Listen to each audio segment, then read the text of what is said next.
Chavre, how are you? I hope everyone is gesund, stark, und freilich, begashmus und beruchnis. I hope everyone is healthy, strong, and happy physically and spiritually. Today is Erev Shabbos Kodesh, Parshas Vayigash.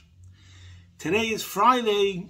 Also, we could say the Isra Chag of Chanukah. We had Chanukah 8 days. Thursday was Zois Chanukah, the last day of Chanukah. Today is Friday, the day after Chanukah, immediately, and we're coming to Shabbos, so there must be a connection between Parshas Vayigash and Chanukah.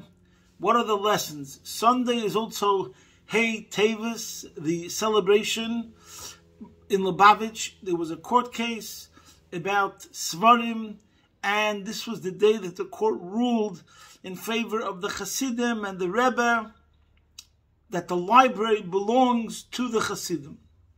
So what is the connection between all these things? But first, since the war started, we give tzedakah. Hashem should help that the war should end now. The Dan Notzach, and all the hostages should be safe, and Mashiach now. We'll start with a prayer, a pasuk in Tilim, which this pasuk is going to be directly related to what we're going to be talking about today. And that's in Kapitel Kufhei, pasuk Ches. Zachar li'elam brisei, davar tziva li'elev dair. Which means he remembers his covenant forever. The word that he has commanded to 1,000 generations. We say this pasuk by every bris, by every circumcision, and this is what many of the commentators say. Zachar la'elam brisei, he remembers his covenant forever. The word that he has commanded, davar tziva li'elev dair, is the commandment of bris, that we should circumcise ourselves, and this is a tremendous, tremendous mitzvah. Now's not the time to get into it at length, how important it is for every single Jew, and how it's a sign of the covenant, of the special connection between Hashem and Yidden. Which this brings us to this week's Parsha, and we're going to talk about today something which I think has to be spoken about again and again and again, and it's not spoken about enough, and that is the sanctity of the family unit. In Yiddishkeit, how it's the most sacred thing, how it's the most important thing, and how in a certain sense, this is the secret of our survival. This week's Parsha, after there's that very tense encounter, Vayigash of Yehuda, Yehuda is ready to go on total self-sacrifice to speak to Yosef.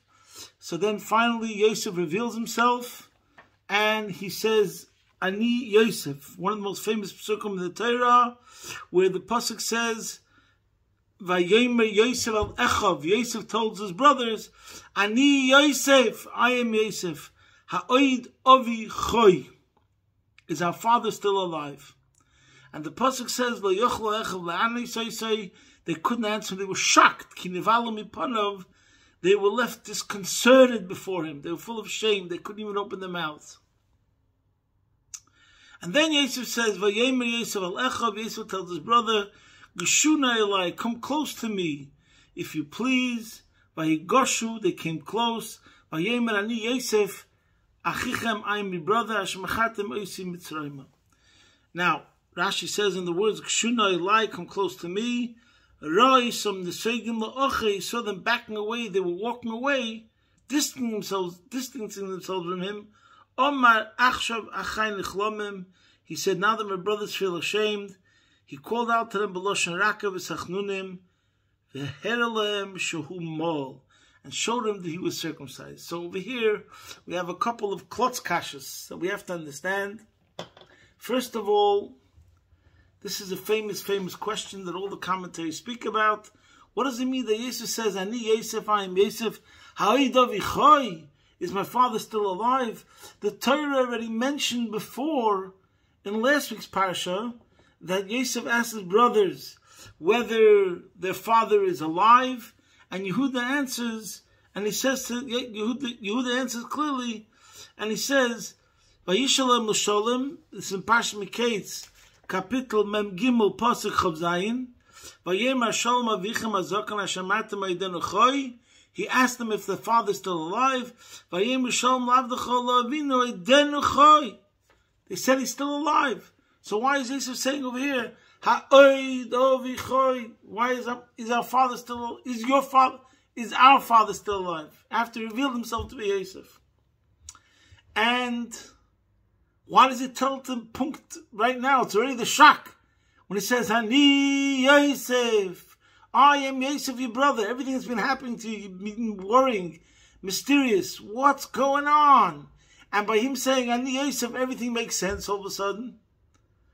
And then he says, Ha'ida v'choy. Why is it punkt this second that he tells him these words? And also, why doesn't Rashi bavon? Why can Rashi make a statement about this? Pshuta Shemikra already said before. The pasuk said that they told him that Yaakov was alive. So why doesn't Rashi say anything about this question? Also, what is this story over here that he showed him that they're circumcised? What is that about? What does that mean? What is the significance? Now, first I'll tell you what the Rebbe says.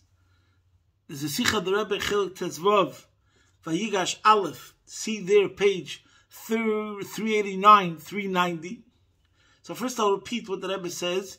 The Rebbe doesn't speak about the whole question I'm going to bring out about circumcision, but it's going to be as we go further into it. But first, I'll repeat what the Rebbe says.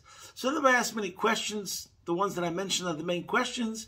And the Rebbe answers that it's not a question actually whether Yosef is not actually asking whether his father's alive. He knows that his father's alive. It's a question of bewilderment. And this is very important now for the narrative just in this spot. Why? Rashi already said before, the Ben Chomish Lemikra knows that Rashi already said a long time ago that the pasuk says concerning Yaakov, when he found out about Yosef that he'd been disappeared, and it said, Vayakumu kol banav v'chol bnei Yosef lenachmoi, they came to comfort him, Vayimoim le'esnachem, he refused to be comforted. And Rashi explained that as long as a person's alive, he's not comforted. That means that Yaakov is in a perpetual state of pain. There's no closure. For 22 years, suffering and anguish about what's going on with his son. And he couldn't be consoled, so Yaakov, in a certain sense, felt that Yosef's alive, but he didn't know what's happening with him. Imagine a person has a deep, deep, deep wound, that there's a child somewhere, that's his own flesh and blood, essence to essence, and you have no idea what's going on with him. And you can't be consoled, and you know the reason you can't be consoled is because the person's still alive, but the pain, no sense of closure, is there every single second. You cannot imagine how painful that is.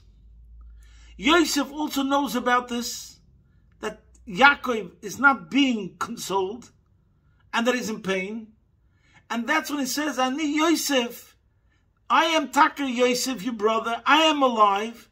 And since I'm alive, our father has not been comforted, and therefore he's in pain every single second. And that's the question. After enduring 22 years of constant pain, unimaginable pain, a wound that's deep and profound, that we cannot imagine, every single minute, for 22 years, how's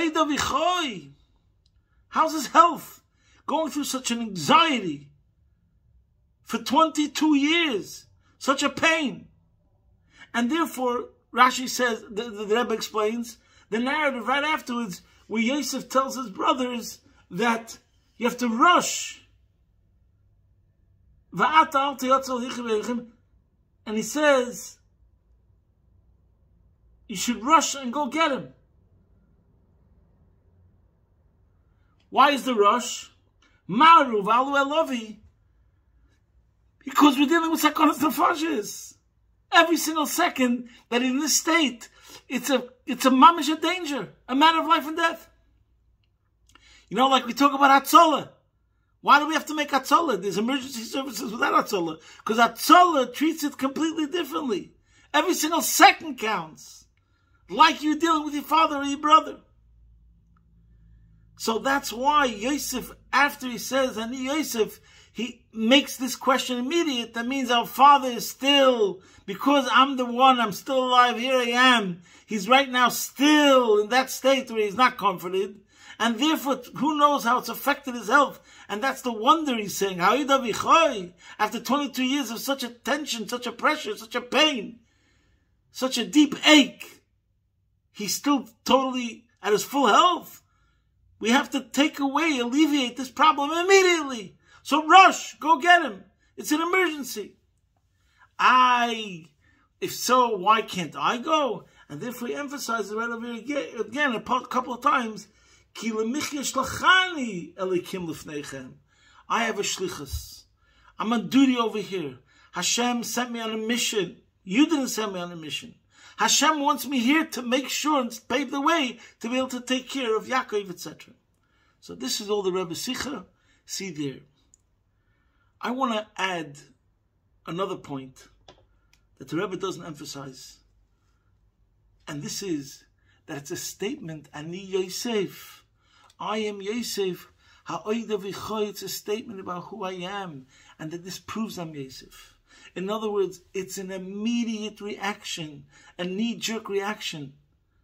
Von a kind zu a tate, was a starke mekusher, from a parent to a child, who's completely connected at the deepest level, that he tells his brothers, I wasn't Masiach Das for 1 second about our father. That's on my mind every single second, every single minute for the past 22 years. What's happening with my father? And that's a reflection that he's a brother.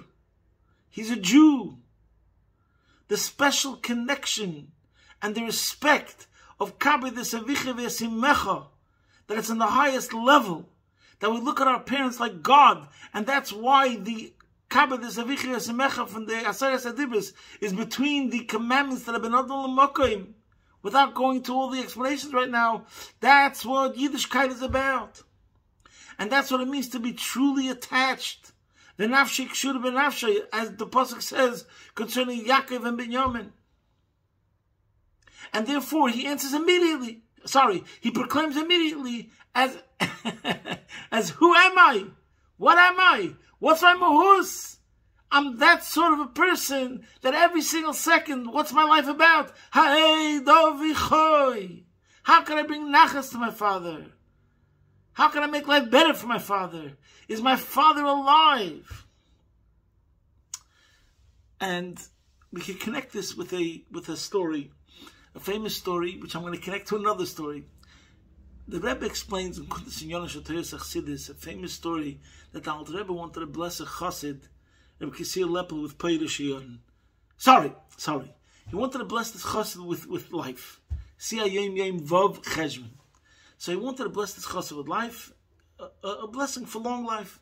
So the chassid said, "Abanishmit Peirushiyon, not the lives of a peasant, which eyes that don't see and ears don't hear, spirituality." So the Rebbe asked a question: if someone's going to give you a blessing for long life, just say Amen Ken Yeratzen. Don't make conditions to the blessing. You say, you know what? I don't only want $100. I want $200. I don't only want a blessing of long life. I want a blessing with a certain type of long life. What do you mean? If this was the gift, take the gift. So the Rebbe answers a Moedik answer. The Rebbe answers that Rabbi Kisir Lepler was defining what is life to him. Life is spirituality, a life-connected spirituality. It's not that first you get one thing called long life, lebedekeit, being alive, and then in addition to being alive, you have a life connected to spirituality. No! He's telling the Alter Rebbe the definition of life is a life connected to spirituality. And the Rebbe gives an analogy over there. Imagine somebody getting a blessing for somebody. You should a son of a king, a prince, getting a blessing. You should live a long, long life in a cell, in a farm with a gorilla, in a cage with a gorilla. You'd say, Amen. You'd say, no way. That's not life.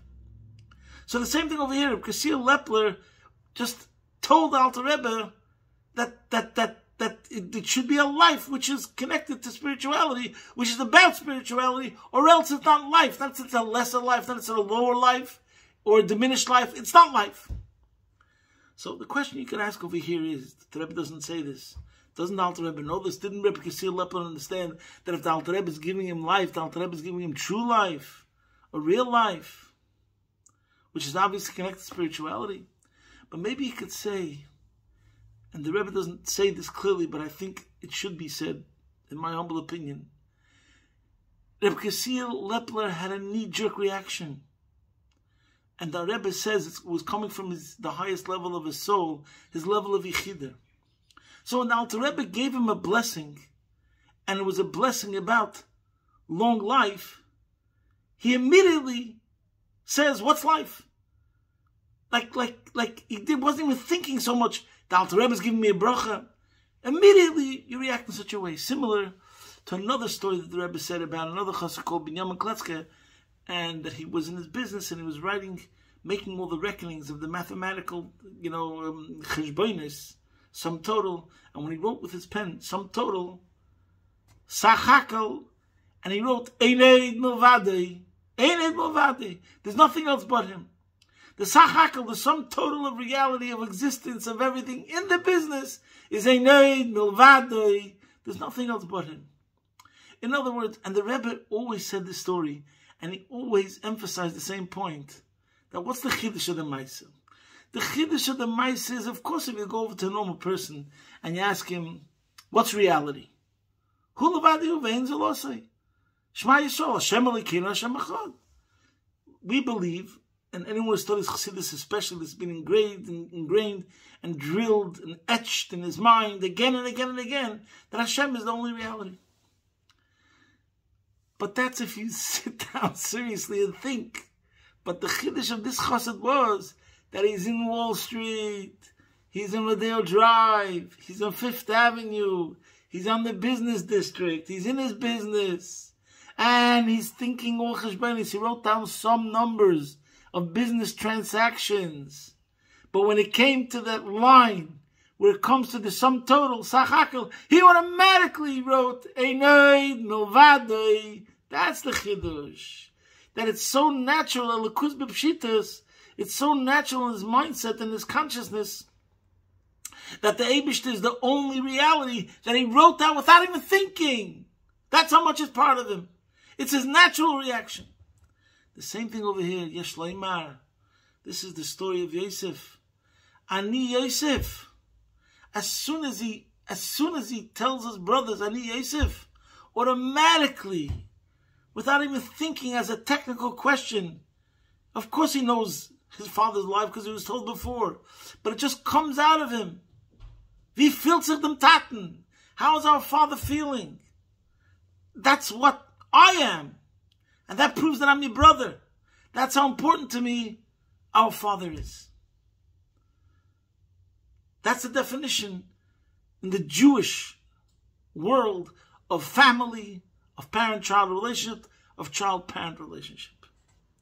Now, connected to this, just as a side point, it's interesting that over here, just as a side point, but I think it's a beautiful point, Rashi says, Yeshuna, approach.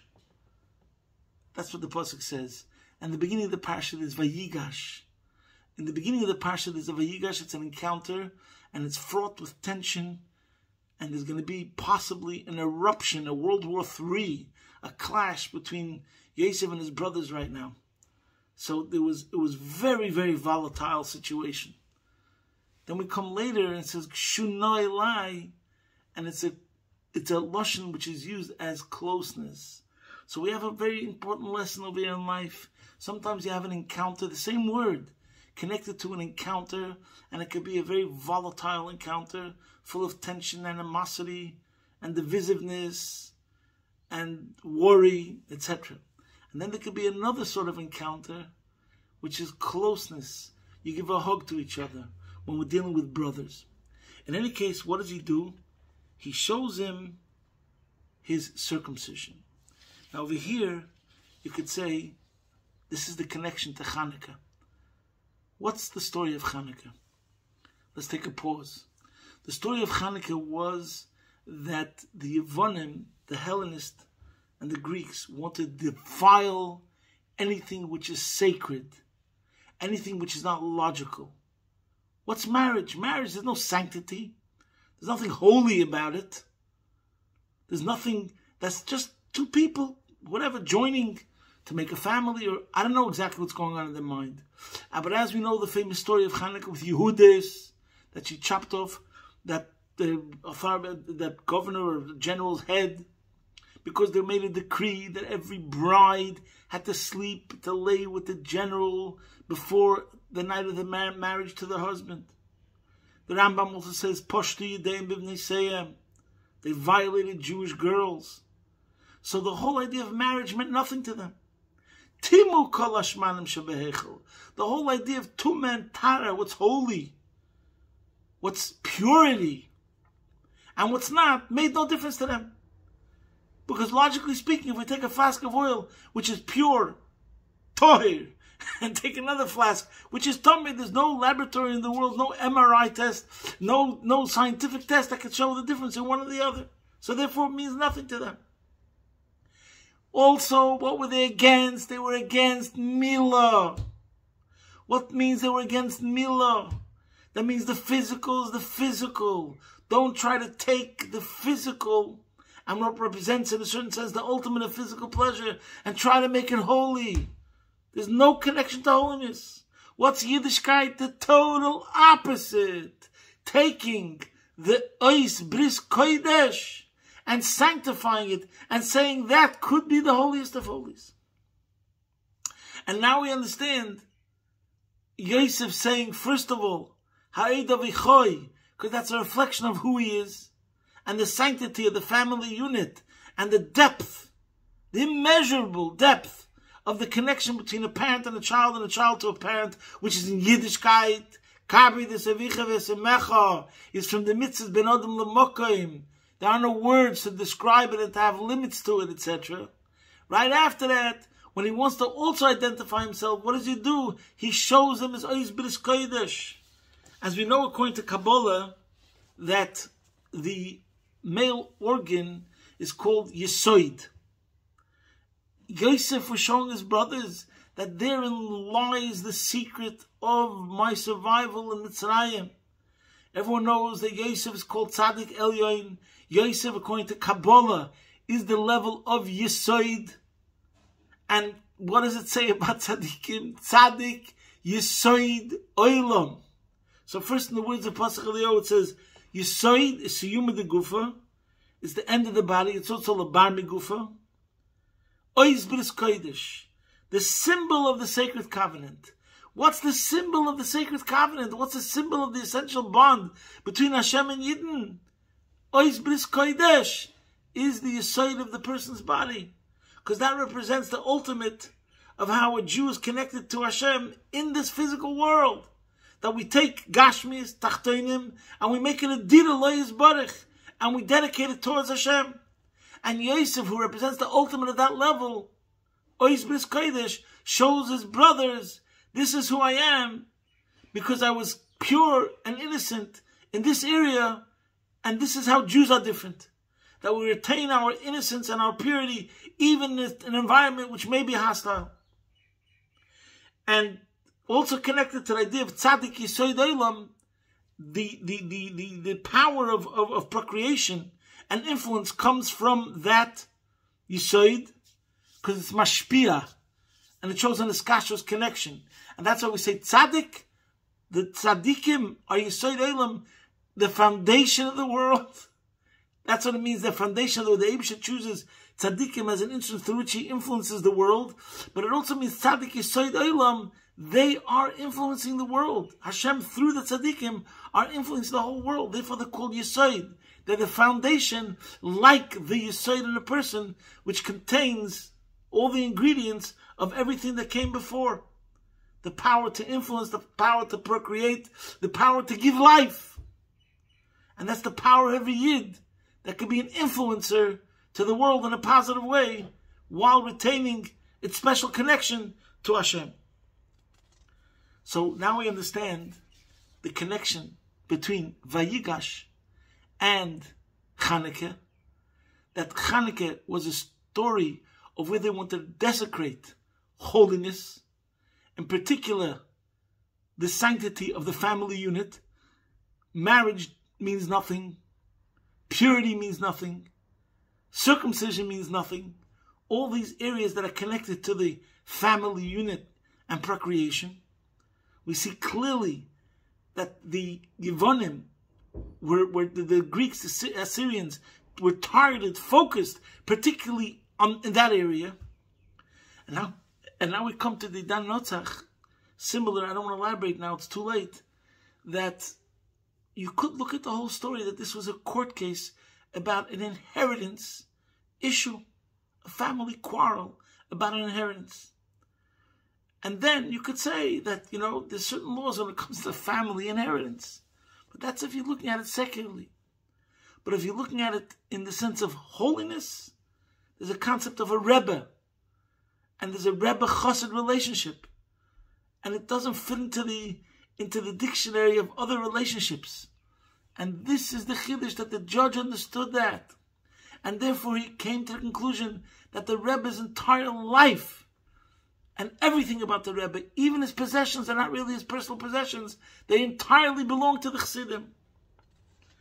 And this is the connection between Vayigash, a family unit is sacred,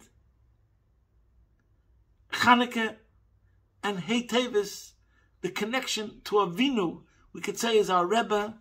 And there's something which words cannot explain in a secular sense. There's something deeper than that. And I think the lesson for us all is that as Chassidim, the question we have to ask ourselves every single day, just like Yosef, who cries out, Ha'ei Davichoi, I'm not being Masir Das. I wasn't Masir Das. I didn't forget about Yaakov, our father, for 1 second of one day. The same thing is true of every single Chassid. Ha'oid Avichoi, is the Rebbe alive in me? Am I Masir Das? Do I forget about the Rebbe? Or this is what I'm crying out at all times, Ha'oid Rebbe Chai. Ha'oid Rebbe Avi Chai in me. And K'mayim upon him, and this is what we have to take for Hey Tevis. The more we live with the Rebbe, the more we live with the Tzaddik, the more the Tzaddik is alive in us and guides us and gives us inspiration and helps us. And so too, concerning Avinu Shebeshamayim, that we live with Ha'oid Avichoi, even though I can't see my Father, but I know and I believe that He's with us, and that the more I'm attached to Him, then the more He's attached to me. As the saying goes, the Eibishter definitely loves you. The Eibishter is definitely with you. The question is if you're with the Eibishter. The Eibishter should help, that we should go. We're going from Chanukah, the amazing days. We went from Zeis Chanukah to Isra Chag Chanukah, into Shabbos, straight into Hey Tevis. Amazing days, one after the other. So the Eibishter should help. It should be the Dan Notzach. We should win in every single area, over all challenges, over all adversity, over all battles, over all struggles. We should come out the winners, and we should come to the ultimate Dan Notzach, Begula, Mitzvah Shleima, take it from Yad, Mamish. Posting from my home, Bez Hashem Yisbarach, your man in Melbourne.